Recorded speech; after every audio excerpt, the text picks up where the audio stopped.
আজ সকালবেলা উঠেই কিন্তু আভাস পেয়ে গেছি যে রেমাল আসছে। তো রেমাল আসলেও কিচ্ছু করার নেই, আমাদের তো যেতেই হবে আমাদের কাজে। কিন্তু কাজে যাওয়ার আগে দেখো আকাশটায় কীরকম বৃষ্টি বৃষ্টি ভাব। তো আজ যেতেও হবে, এখান থেকে 42 কিমি পথ। তো অন্য সময় আমরা বাইকেই ট্রাভেল করি, কিন্তু আজকে এরকম বৃষ্টির জন্য, আকাশের জন্য আমাদের ট্রাভেল করতে হলো টোটোতে। এই টোটোওয়ালাকে আমরা সবসময় যখন কোনো কাজে যাওয়ার থাকে দূরে কোথাও, যদি আকাশ টাকাশ খারাপ থাকে এই দাদাকেই বলি। তো আমরা লোকেশানে এসে পৌঁছে গেছি। পৌঁছে যাওয়ার কিছুক্ষণ পরে ব্রাইডও এসে হাজির। তো এখন আমি ব্রাইডের চুলটা করে নিচ্ছি, কারণ ব্রাইডের এখনও বৃদ্ধি হয়নি। তো আবার এদিকে আমাদেরও তো কাজ পিছালে চলবে না। তো আমি করলাম কি, ব্রাইডের চুলটা ক্রিম্পিং করে ব্রাইডকে পাঠালাম বৃদ্ধিতে। আর ওইদিকে ওর যে অর্নামেন্টসগুলো আছে ওগুলো সব আমি খুলে দেন আমি ওর শাড়িটা ড্র্যাপিং করে রাখলাম। তার সাথে ওকে যে ওয়াটারপ্রুফ মেকআপ করব, তার জন্য আমি ওয়াটার স্প্রে বটলটায় জলটা ভরে রাখছি, কারণ ওয়াটারপ্রুফটা যখন টেস্ট করব তখন আমার এটা কাজে দেবে।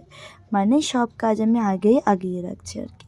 তো ফাইনালি বৃদ্ধি শেষে ব্রাইড এসে পৌঁছলো ঘরে। আর এখন আমি ব্রাইডের প্রথম একটা ক্লিপ নিয়ে দেন আমি যতগুলো ক্লিপ তুলেছি চেষ্টা করেছি ব্রাইডের ফেসটাকে যতটুকু হাইড করা যায়। এটা কেন জানো? আমাদের ব্রাইড ক্যামেরাতে খুবই আনকমফোর্টেবল, আবার কমফোর্টেবলও। তো ও আমাকে বলেছে যে দিদি তুমি যাই করবে না কেন, মেকআপের পরে তুমি আমাকে কতটা তোলো আমার কোনো ম্যাটার করে না, কিন্তু যতক্ষণ আমার ঠোঁটে লিপস্টিক পড়ছে না তুমি চেষ্টা করবে ভিডিওতে যেন আমার ফেসটা একটু কম শো হয়। তো আবার এদিকে আমার ভিডিও করতে হবে, ব্যাপারটা কিন্তু আমার কাছে বেশ ইন্টারেস্টিং লেগেছিলো। তো সেটা মেনেই আমি আজকের কাজ করছি। তো আমি প্রথমে ওর বেসটাকে ওয়াটারপ্রুফ করার জন্য ক্রাইলন দিয়ে আমি বেস বানাচ্ছি। ক্রাইলন দিয়ে বেস করার পরে আমি ফাউন্ডেশন অন্য সপারিল ইউজ করেছিলাম। সপারিল ইউজ করার পরে দেন আমি কন্ট্রোর টন্ট্রোর সব কিছু করছি। তারপরে ফেসটাকে আমি সুন্দরভাবে লক করে নিচ্ছি, কারণ তুমি যাই করো না কোনো এত কিছু করার পরে তুমি যদি বেস না লক করো তাহলে কিন্তু তোমার মেকআপ একদম স্টে করবে না। দেন আমি ওর ফেসে কন্ট্যুরিং করে ওয়াটার স্প্রে করে নিচ্ছি। আমি আজকে বারবার ওয়াটার স্প্রে করছিলাম, আমার না খুব ডাউট হচ্ছিলো যে স্টে করবে তো।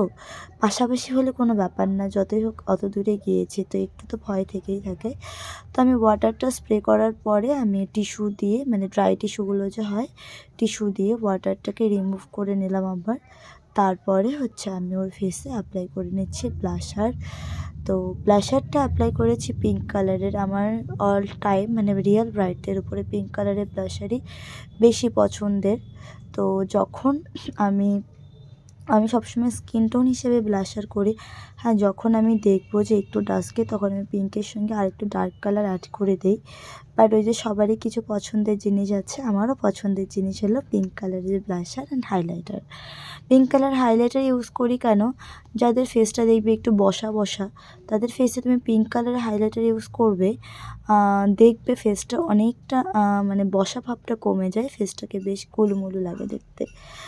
তো যাই হোক, আমি যতটুকু টিপস জানি এখানে তোমাদের বলে দিলাম। যারা আপকামিং মেকআপ আর্টিস্ট আছে তারা কখনও পিঙ্ক কালারের হাইলাইটার ট্রাই করে দেখো, একটা সুন্দর ব্লাশনের মতন ইফেক্ট দেবে, তার সঙ্গে শাইনটা ন্যাচারাল ফিনিশিংয়ে দেবে। তবে হ্যাঁ, পিঙ্ক কালার ইউজ করার আগে অবশ্যই স্কিন টোন কিন্তু ফর্সা হতে হবে। ডাস্কি স্কিন টোনে পিঙ্ক কালার ইউজ করো না, ভালো লাগবে না। তো যাই হোক, কথা বলতে বলতে আমি কিন্তু আই লুকটা কমপ্লিট করে দিয়েছি। দেন আমি অ্যাপ্লাই করছি লোয়ার ল্যাশের দিকটা। আজকের আই লুকটা করেছি একটু মোনোক্রোম্যাটিক স্টাইলে, বাট ব্রাইডাল কালার দিয়ে। আর ব্রাইডের ডিমান্ডিং ছিল তুমি আমার আই লুকটা খুব সিম্পল অ্যান্ড সোবার করবে, ততটাই চেষ্টা করেছি। তো তারপরে ওকে ডার্ক ফ্যামিলির নিউড ফ্যামিলির মধ্যে যে কালারগুলো দেখালাম, ও তার মধ্যে যে যে কালারগুলো চুজ করেছে সেগুলো দিয়ে একটা আই লুক দেওয়ার চেষ্টা করলাম। তো আই লুকটা একবারে সিম্পলও হয়নি, আবার বেশি ডার্কও হয়নি। আমি চেষ্টা করেছি একটু মিডিয়ামের মধ্যে রাখতে। যখন রিয়াল কোনো ব্রাইডের কাজ করি আমি সবসময় আই লুকটাকে মিডিয়াম টু লাইট রাখার চেষ্টা করি, আর যারা একটু ডার্ক চায় তাদেরটা মিডিয়াম টু ডার্ক করি।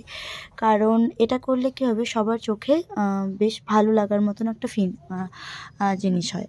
আর যখন তুমি একবারে নিউড করবে, কেউ কেউ আবার বলেই ফেলে যে কি মেকআপ করেছিস। এক্ষেত্রে কী হয়, সবার ক্ষেত্রে না, বাট কিছু কিছু ব্রাইডের ক্ষেত্রে হয়ে যায়, তাদের যে কনফিডেন্স লেভেলটা আছে, প্রথমে তারা বলে ডিমান্ড করে পরে যখন তাদের কনফিডেন্স লেভেলটা লো হয়ে আর একটা মানে ওদের হয়তো ভেবে থাকে যে হয়তো আমাকে খারাপ লাগছে।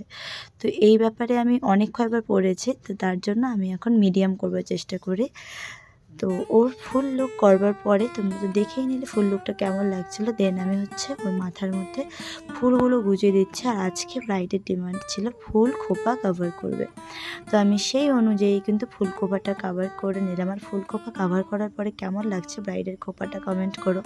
আমার কিন্তু বেশ ভালো লাগছে। তো এবার ফুল খোপা কভার করার পরে আমি হচ্ছে ওর মাথায় মুকুট লাগিয়ে ফুল লুকটা কমপ্লিট করে নিলাম। তো এরপরে আমরা ব্রাইডের রিভিউ শুনবো কেমন লাগলো। এখন বলো কতটা স্যাটিসফাইড তুমি? যেমন চেয়েছো হয়েছে? ঠিক আছে, বেশি কিছু বলবো না আর তোমাকে। এবার হলো আমাদের যাওয়ার পালা। তো যাওয়ার সময় আমি একবার ব্রাইডের যেখানে বিয়ে হবে প্লাস যেখানে বসাবে জায়গাগুলো দেখাচ্ছি। এদিকে আর সময় নষ্ট করার কোনো টাইম ছিল না আমাদের, কারণ আকাশ খারাপ, তাড়াতাড়ি এখান থেকে এতটা পথ যেতে হবে, তো তাড়াতাড়ি যাওয়াটাই বেটার। তো যাওয়ার পথে আমরা নিয়েছিলাম একটু চাট, পাপড়ি চাট নিয়েছিলাম।